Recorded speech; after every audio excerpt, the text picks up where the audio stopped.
so that they don't put the president under siege. Right now, Ruto is under siege. He can't make a decision.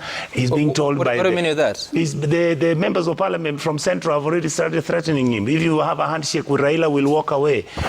Dear ladies and gentlemen, welcome back to the analysis of YOLENO TV.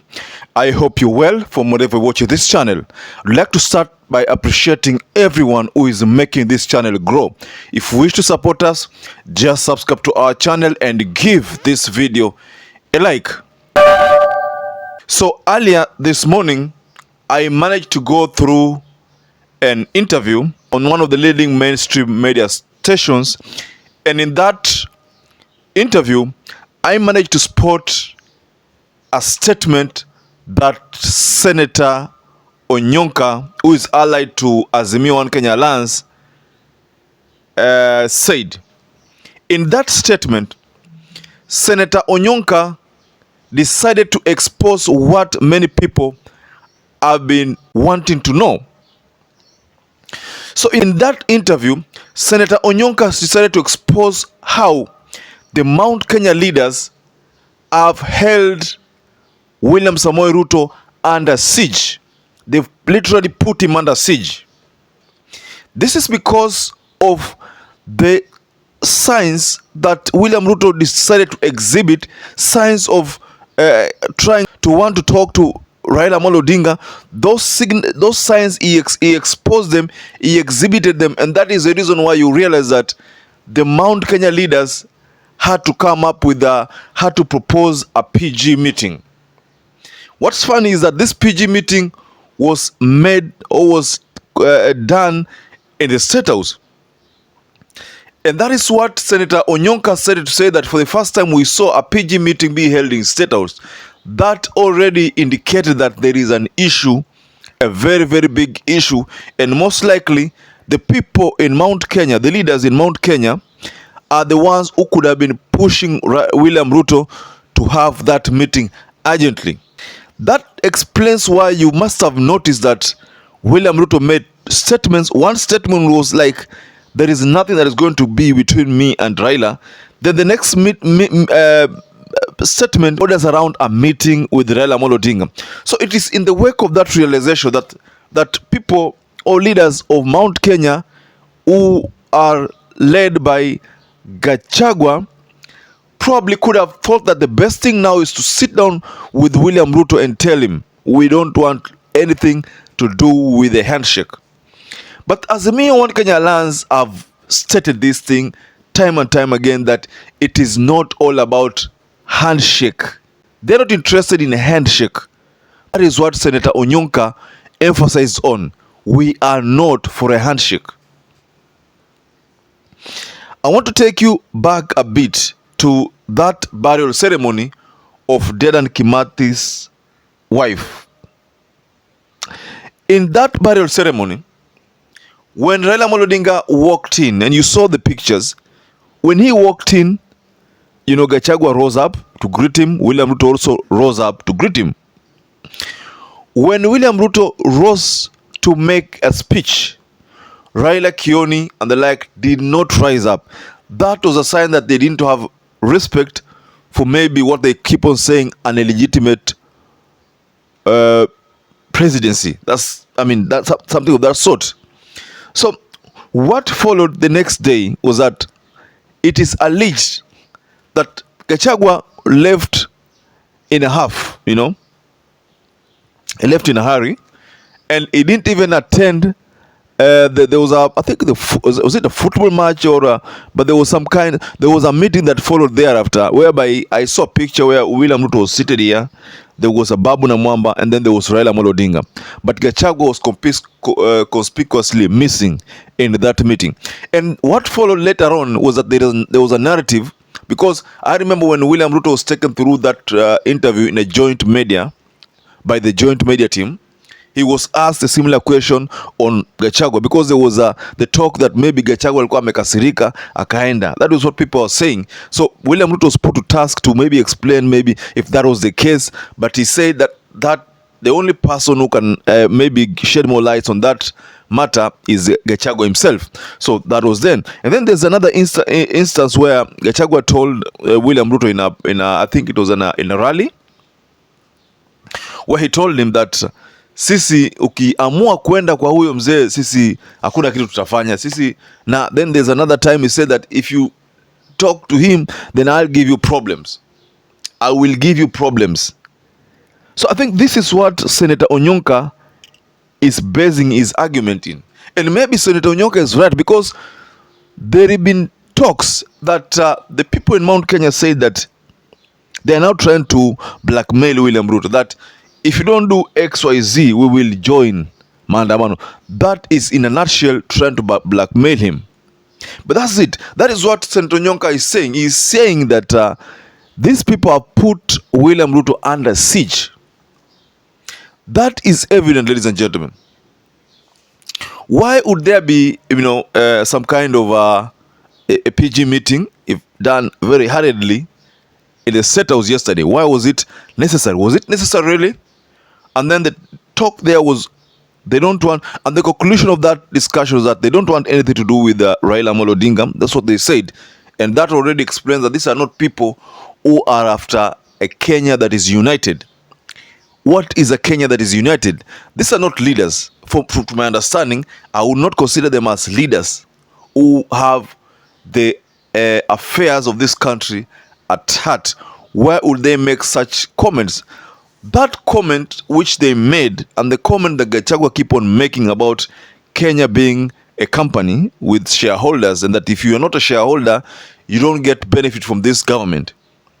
That narrative and what came out of that meeting, that they don't want anything to do with Raila Amolo Odinga. Those two, if you link them, you realize that this whole thing about William Ruto under siege could be true, because he could be under siege to do things according to the Mount Kenya leaders led by Gachagua. William Ruto was sometimes back there asked why he is not talking about the shareholder thing and whether he supports what Gachagua said. And in that question, he failed to answer it. He said that the only person who can respond to that is Gachagua.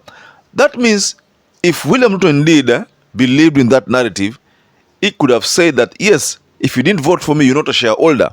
But he declined to respond to that again. What does that mean? Very simple, ladies and gentlemen. It means that there is a total confusion in this government. There is total confusion. And what Senator Onyonka has said, I agree with him. I agree with him 100%. This man, William Ruto, has been put under siege. He is held under siege, ladies and gentlemen. Of course, we know that all these are because of 2027.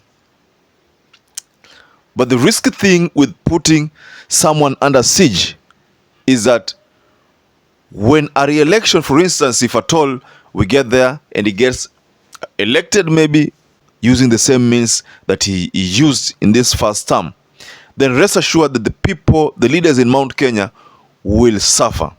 They will suffer because there will be no need for them anymore. No use, ladies and gentlemen. There will be no use for them. Because this man shall have secured his second term. That is, if at all he does make it to that time, and if at all he does make it through that process. Of course, there's a lot of problem right now, and we're not trying to deny the fact that there is a very, very huge opposition, and that the chances of survival of this regime is very slim.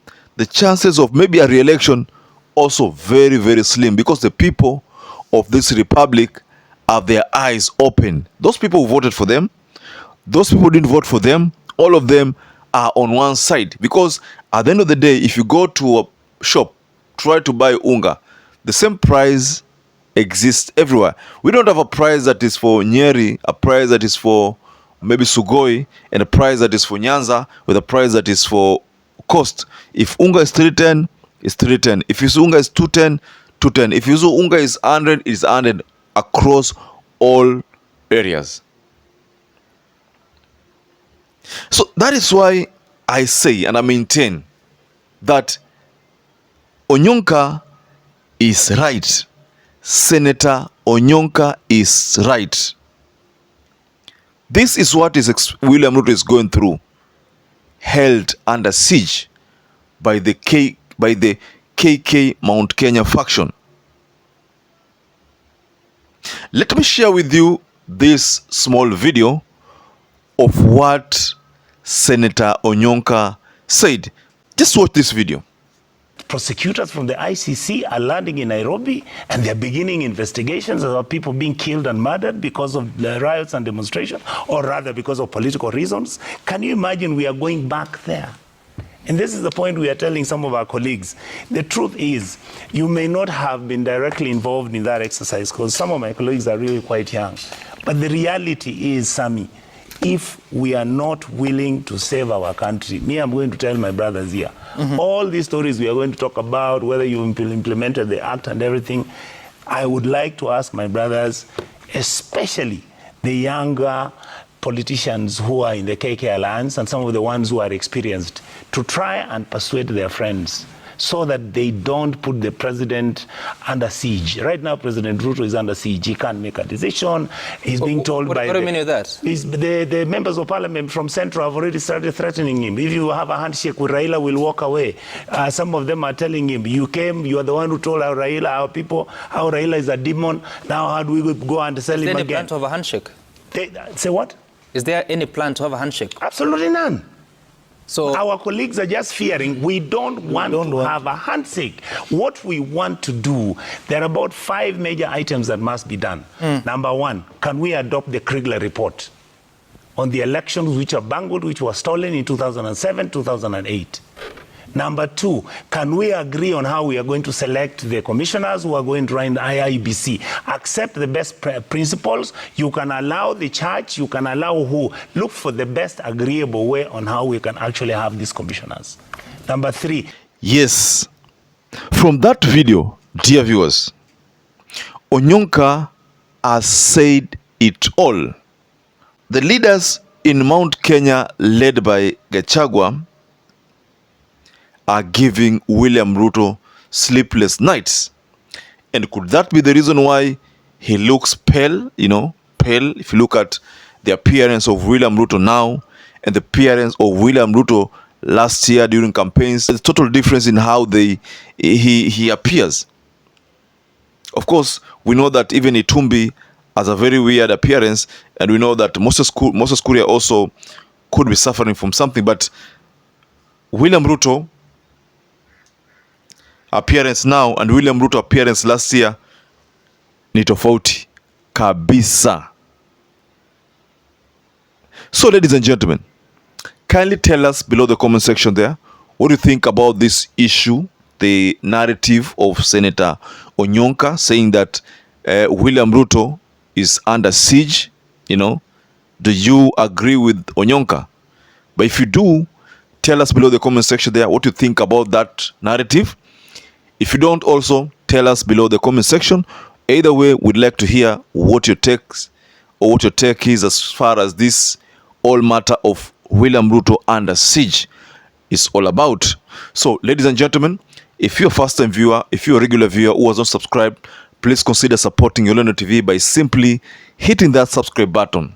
Those is for those people who have not subscribed. But if you've subscribed, head on to the like button. Give this video a like. That is so important to make this video get shared on the YouTube platform. Mind you, YouTube's algorithm uses those two factors to have your video shared. So we need your like. You need to like this video. Also, for you to be getting our content every time we upload any video. In fact, for you to become the first person to always get our videos whenever we upload them, don't forget to hit the notification bell. That bell down there is very important to you so that you can be getting our videos delivered to your smartphone. Remember, if you like this video, it will get shared. If you subscribe to our channel, we are so grateful. Our channel grows, becomes big. And mind you, like I said, we are on a target to 30,000 subscribers. And I need your subscription for those who have not subscribed. For those who have subscribed, Thank you so much for always being with YOLENO TV. Once again, stay safe, stay blessed until we catch up again in our next analysis.